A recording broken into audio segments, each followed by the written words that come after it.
much to say today with Derek. Secondly, I hope I can read my handwriting because it's been a long time to type everything. Lastly, I don't remember what I was going to say. So anyway, I want to thank all of you for coming today. We appreciate the support of the community. We're so grateful during some of our difficult times that Marie's had. Thank you. I love Gary, right? I thought about what I wanted to say today, and I'm going to make it simple. I'm going to tell you 5 reasons why I and many others love Gary. Here's my nervousness. Okay. First of all, Gary's very creative. I think we knew he had an eye for architecture. But come on, guys. Who would come up with karaoke on karaoke? Right? Come on. Secondly, his mentorship over the years. You know, we've got several guys sitting in this audience that we're out for pizza one night, and Mike, who's sitting right back there, was talking about Gary was a teacher. He taught these guys how to build things. They did houses, they did garages, they did sheds, they did everything together. He was a master carpenter. Third, Gary had an undeniable love for his family, especially for you, Marie. I have never seen anything like it in my life. Their devotion and their connection for each other was just always undeniable. And I want to thank you for everything that you did for him. You were amazing. So, fourth, he was fun. F-U-N, right? He liked to sing and dance, as I do. He was so much fun all the time. Even when we were here a couple weeks ago, you guys, he sang part of his birthday song with us. It was awesome. Fifth, the thing I loved the most about him was the twinkle in his eye. Always. I loved the way they lit up a room. I loved the way even when, at the end, when he couldn't say much, I would look at him and he'd go, that eye would go up, right? The twinkle. So I just love that. So, and I'm going to wrap this up, make it short and sweet. You know, I'm going to miss Gary. We all are. I'm so thankful that he was in my life because I would rather miss him every day than never have all the wonderful memories that we have with him. So, thank you very much. Thank you, very nice. Surprisingly that you chose to spoke, not that you gave a nice speech. I want to thank the church and the congregation for letting us celebrate Dad's life here today. Just from my brief interactions amongst you, I can see how warm and welcoming this family is to both my parents. It has been for those last 10, 15 years. And it's just something that's obvious that it's become a second home to them. So I thank you for that. Before I get started, I'd like to offer that I'm not naturally a crier, unlike my brother. Growing up, we shared a room, and after each of my many successful surprise attacks on him at night, he would cry like a baby. And we all know that crying yourself to sleep builds character. Although we may still have a little work to do with her.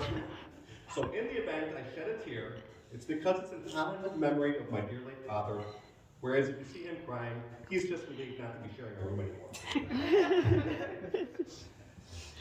Before I go through the anecdotes and some of the family stories and whatnot, I just want to remind everybody here that families can be complicated, but they're ours. And my dad understood that, the need, without judgment, to accept, reconcile, and love those with him. I think that's an important message. Our family was typical. We never took big vacations, as my dad, for the most part, was a self-employed person, and there were no paid vacation days. But I recall some early camping trips in my early years, eating some perch, cooked over the fire. But instead of big family vacations as time went on, my dad tended to kind of refocus on personal hobbies that we could all actually enjoy together. Some briefly and some more longer term. And I'm kind of in an ascending order. One of the first memories we had was snowmobiling, mid to early 70s. We had snowmobiles, and one of the things I remember about that is he actually had a sleigh behind the snowmobile to the kids with him. So that was a pleasant experience, but it didn't last the longest. Then he moved on, he eventually got a mini bike, a little Yamaha 80cc thing. That he would ride around, and sometimes up to his friends, in different subdivisions a couple miles up the road, even taking me along on the back.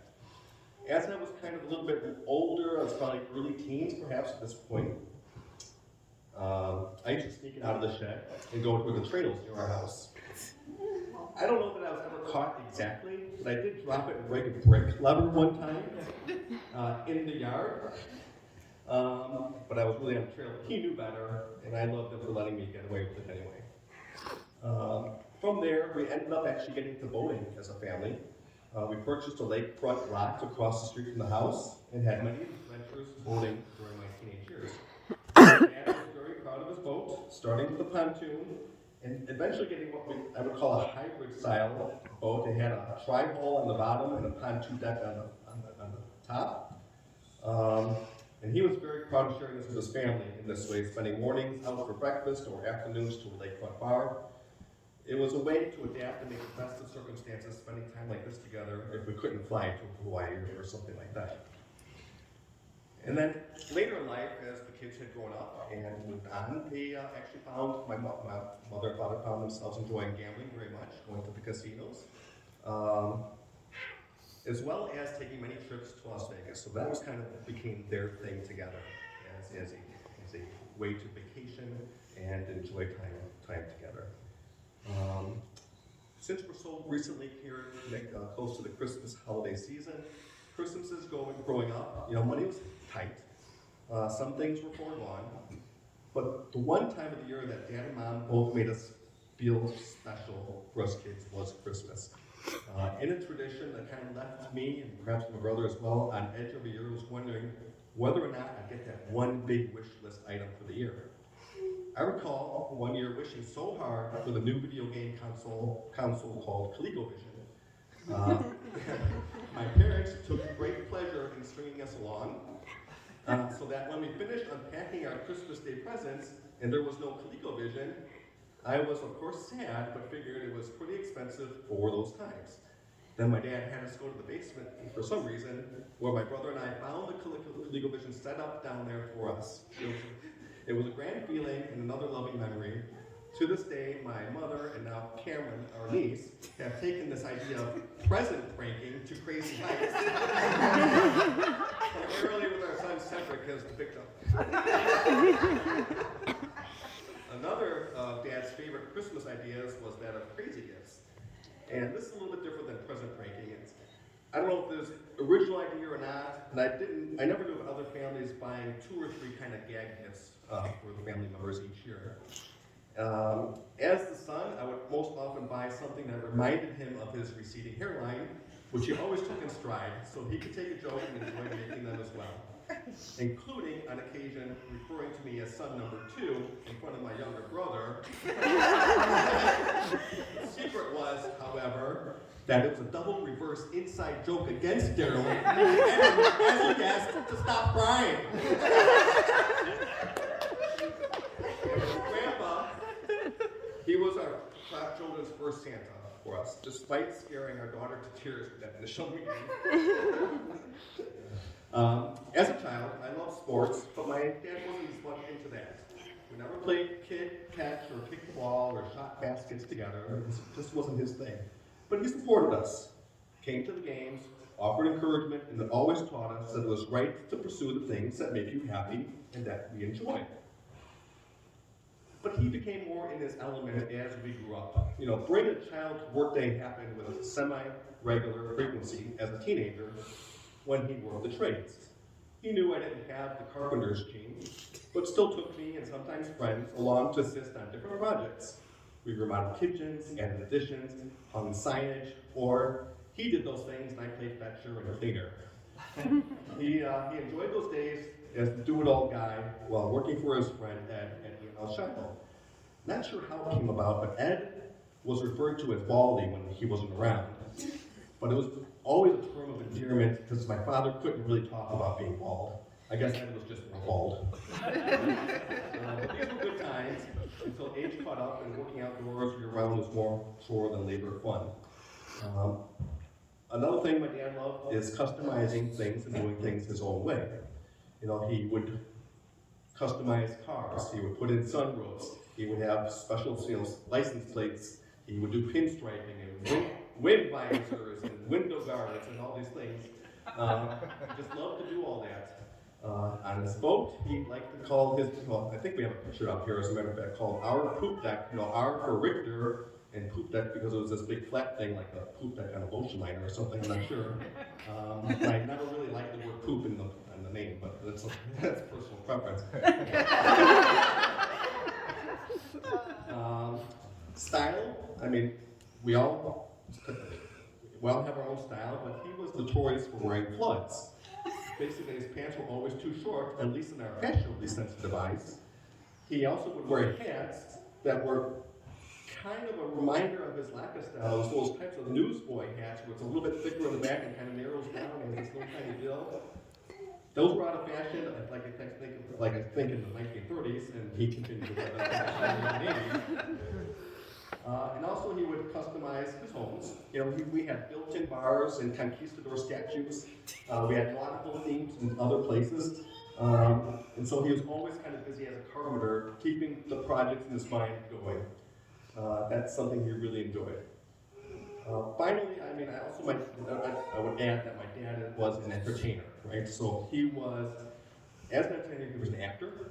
He acted in local theater, won an award for playing Injun Joe in Tom Sawyer. In high school, I performed as a shoeshine boy within another play, although I forgot the name of it by now, but I cherished the behind-the-scenes experience with him. As an entertainer, he was also a socializer.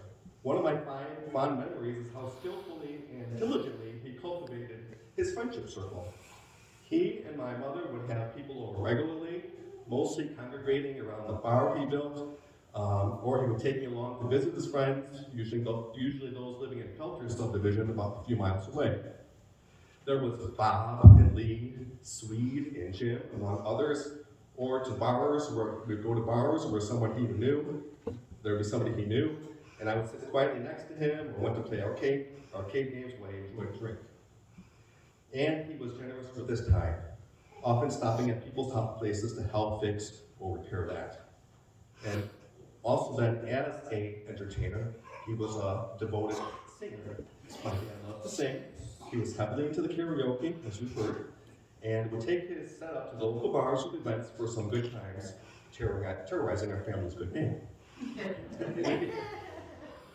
In any case, one of those times where he and my mom played for a crowd included a summer barbecue at our house, where my brother and I dressed up as Blues Brothers to rap a little ditty in honor of his passion. I don't recall the full lyrics, but I'm going to try to recreate the chorus to the best of my ability. Cheryl, if you could join me for a moment.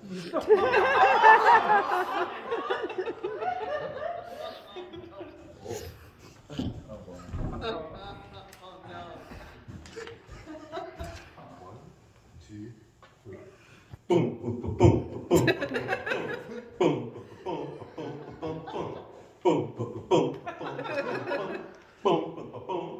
boom, boom, The singing machine. I can't take it no more. The singing machine. It's something to afford. The singing machine. They think it's a gas. The singing machine. It's dumb if you ask.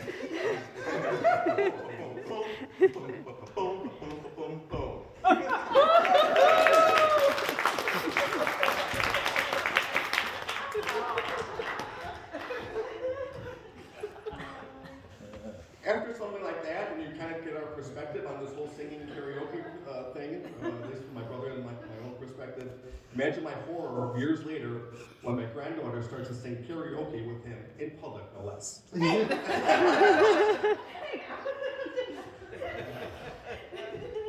I believe my dad lived a full and happy life. He was true to himself.